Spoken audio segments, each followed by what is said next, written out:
मध्य प्रदेश के बस्तर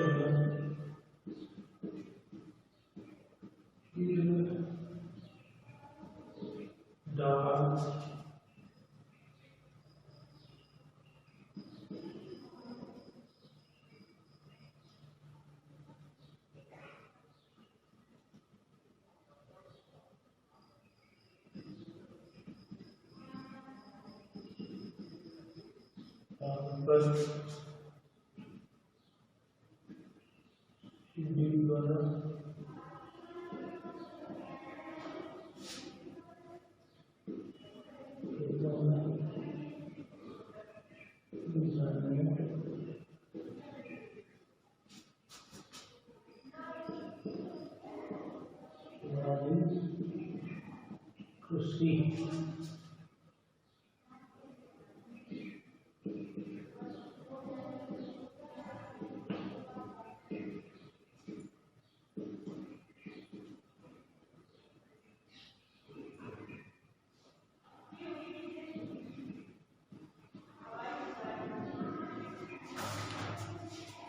कोड जनजाति, ये भारतीय प्रायद्वीप में रहने वाली जनजाति है, भारत में ही निवास करने वाली।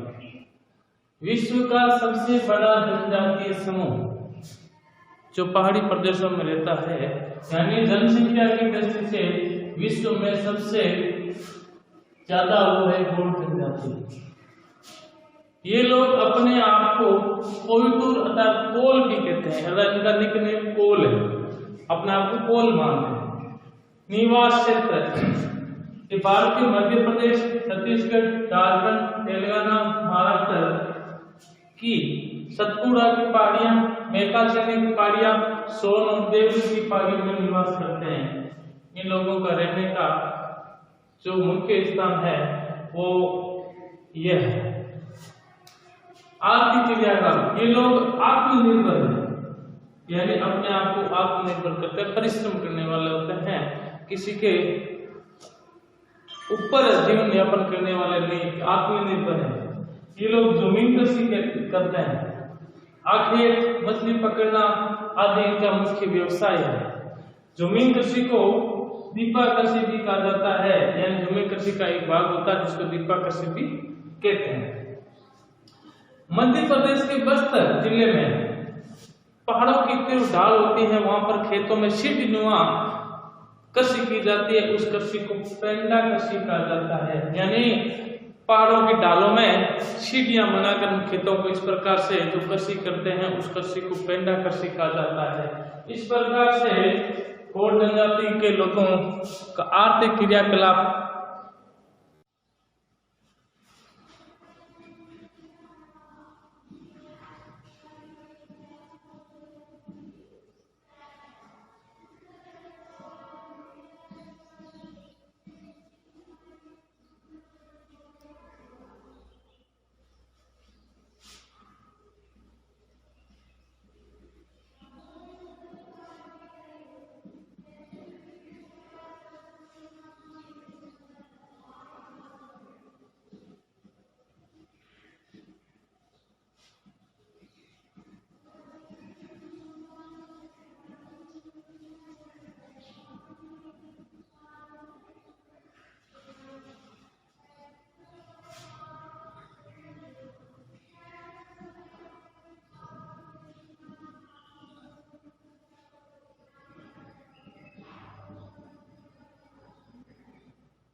आर्थिक क्रियाकलाप में आखेट, ये लोग जानवरों का शिकार करके उसका भोजन के रूप में उपयोग करते हैं।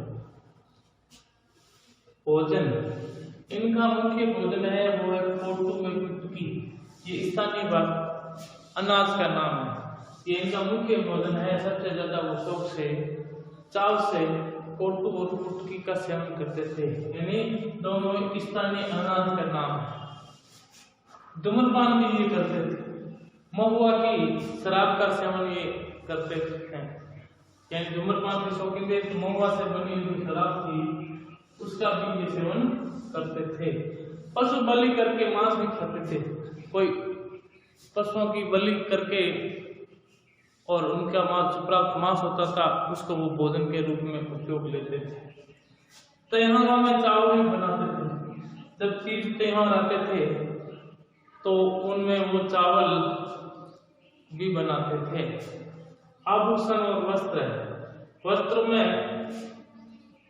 पुरुष धोती पहनते थे, स्त्रियां साड़ी और चोली का उपयोग करती थी। इसी प्रकार से इन लोगों के ये वस्त्र थे।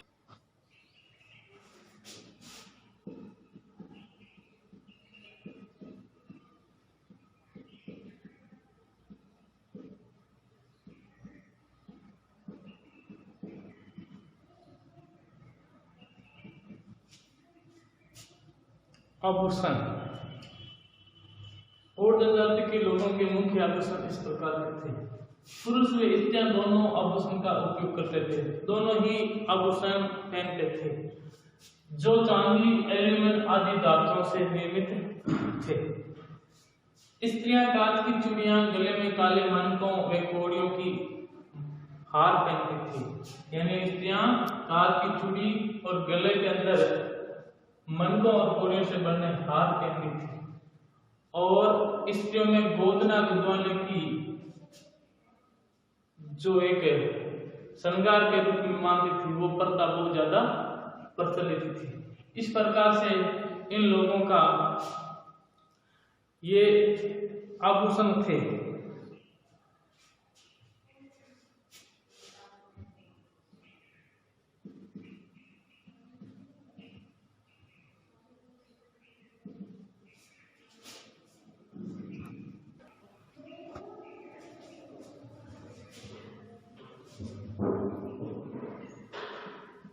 छोटे छोटे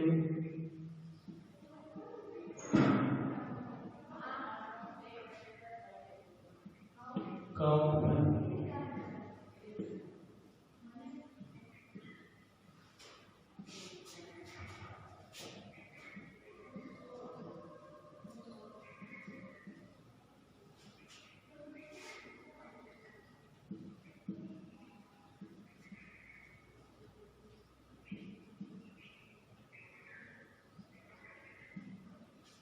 छोटे छोटे गाँव में रहते हैं। मकान, घास,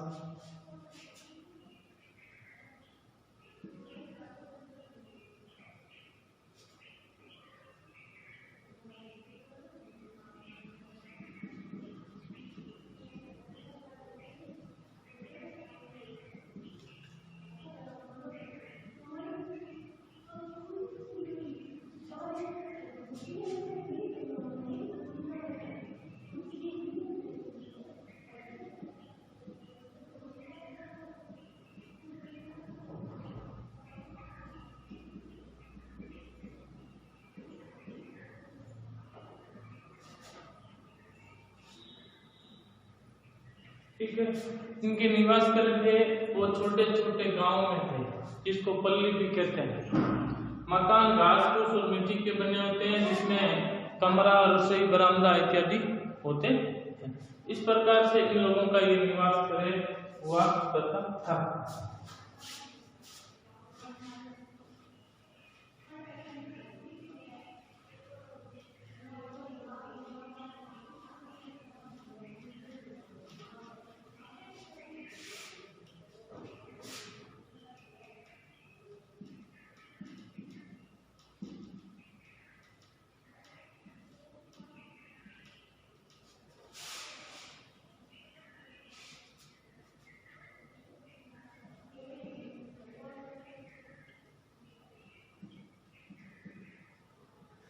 औजार और बर्तन, ये औजारों का भी उपयोग करते थे। इसमें ब्रशिया और भी कई तरह के औजार हुआ।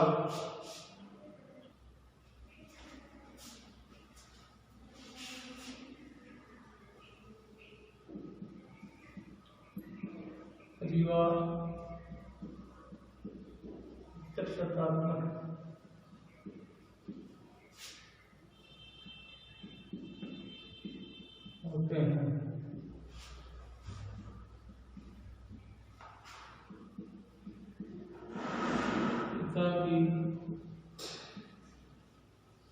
मृत्यु के बाद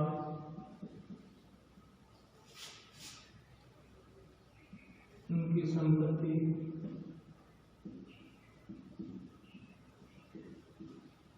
सभी पुत्रों में बांट दी जाती है।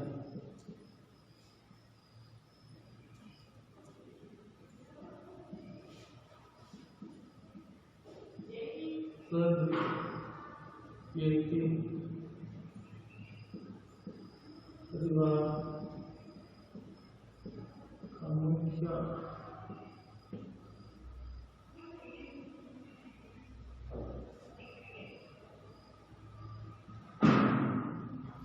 जागरूकों में विश्वास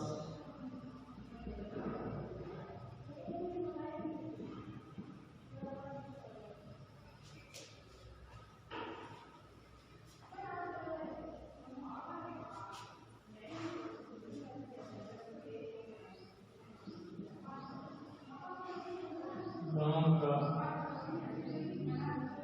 मुखिया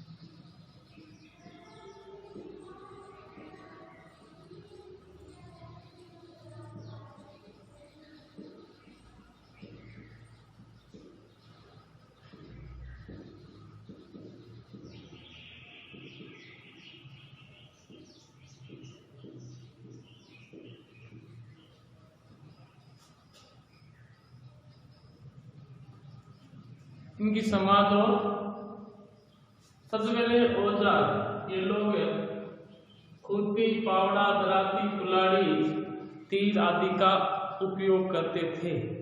इनके घरों में चार पहिया का उपयोग किया जाता था, दरी का उपयोग किया जाता था जो सोने के लिए काम में ली जाती थी।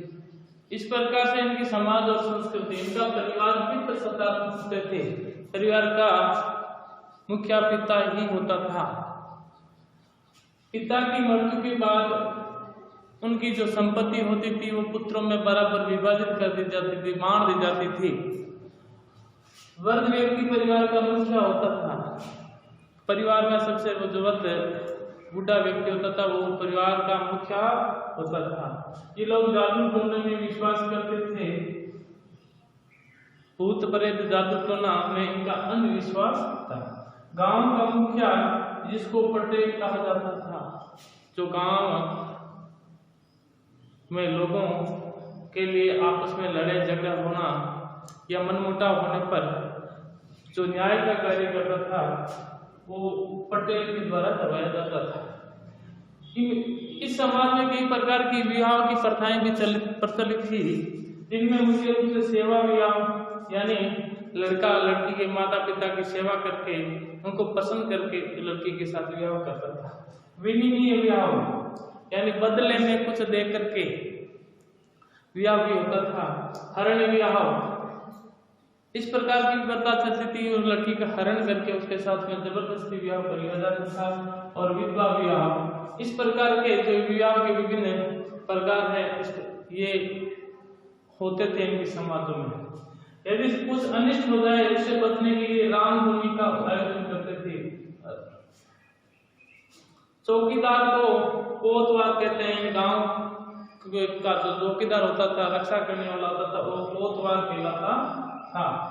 गांव का जो मंदिरों में पुजारी पूजा करते थे या पुरोहित होता था, उसको देवारी कहा जाता था। वे विभिन्न देवी देवताओं के भी पूजक थे, उनकी भी ये सेवा करते थे।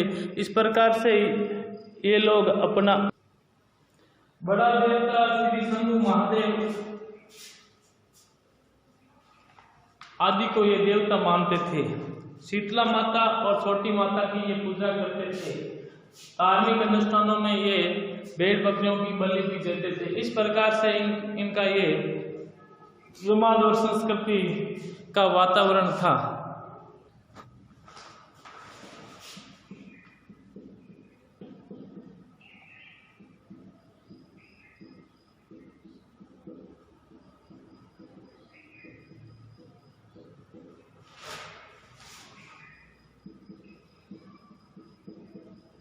इन बच्चों में शिक्षा बाजार बैंकों की स्थापना की थी।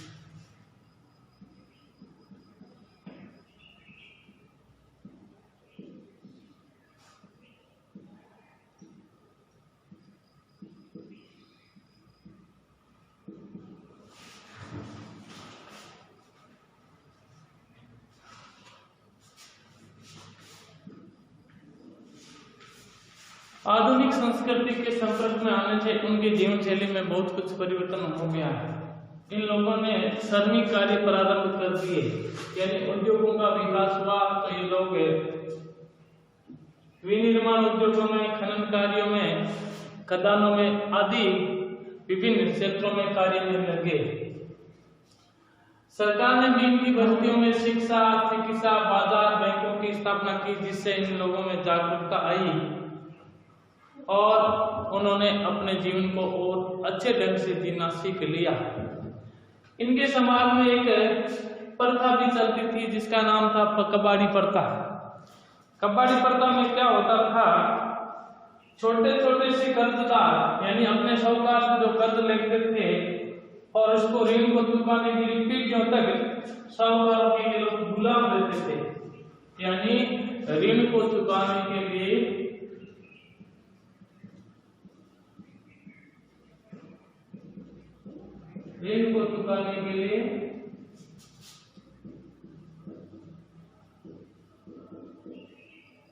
साहूकारों के यहाँ एक पीढ़ियां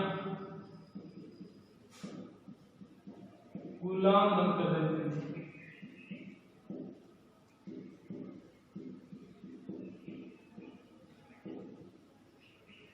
कबाड़ी प्रथा क्या थी, ऋण को छोटे छोटे ये लोग अपने कार्य के लिए किसी से ऋण लेते थे साहूकारों से।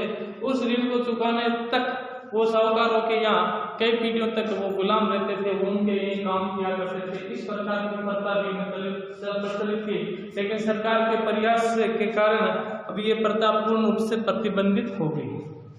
इसी प्रकार से ये हमने गौड़ जनजाति के बारे में अध्ययन किया है। इसको पुनः एक बार अच्छी प्रकार से समझेंगे इसका शॉर्ट में कि ये जनजाति भारतीय प्रायद्वीप में निवास करती है। ये जनजाति भारतीय प्रायद्वीप में निवास करती है। गौड़ जनजाति की उत्पत्ति खोंडा शब्द से हुई है।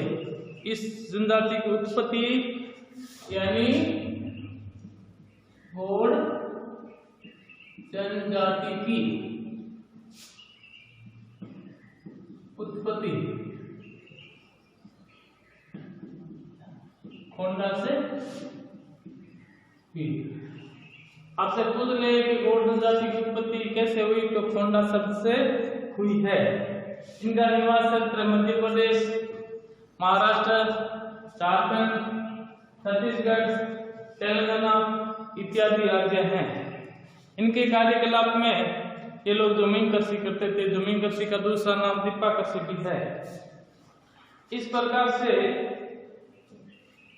इन लोगों का जीवन था। अब हम थोड़ा सा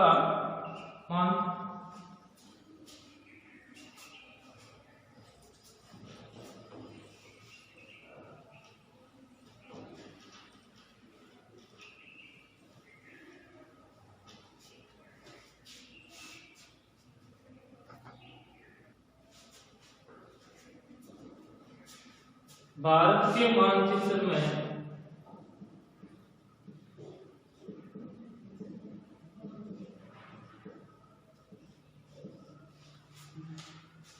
भील और गोंड जनजाति का निवास क्षेत्र। परीक्षा के अंदर मानचित्र का भी प्रश्न आता है, इसलिए में मानचित्र का भी ज्ञान होना चाहिए। आपसे पूछ ले भारत में भील जनजाति का निवास क्षेत्र को बताइए, तो राजस्थान, गुजरात, मध्य प्रदेश, छत्तीसगढ़। जो संकेत दे रखा खड़ी लाइन, नीची लाइन, इसको कहते हैं ये भील जनजाति का निवास क्षेत्र है।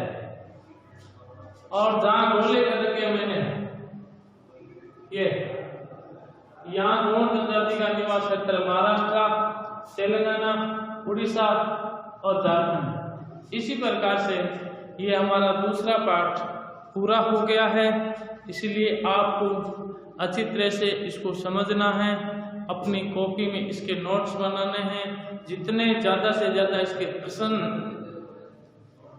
और उत्तर करने हैं। उसके बाद में आपके परीक्षा भी ली जाएगी, इसकी तैयारी करना है, इसका विशेष रूप से ध्यान करेंगे। और जितना भी ये वीडियो आता है इसको पूरा अच्छी तरह से देखने का प्रयास करें और बैठे बैठे अध्ययन करेंगे।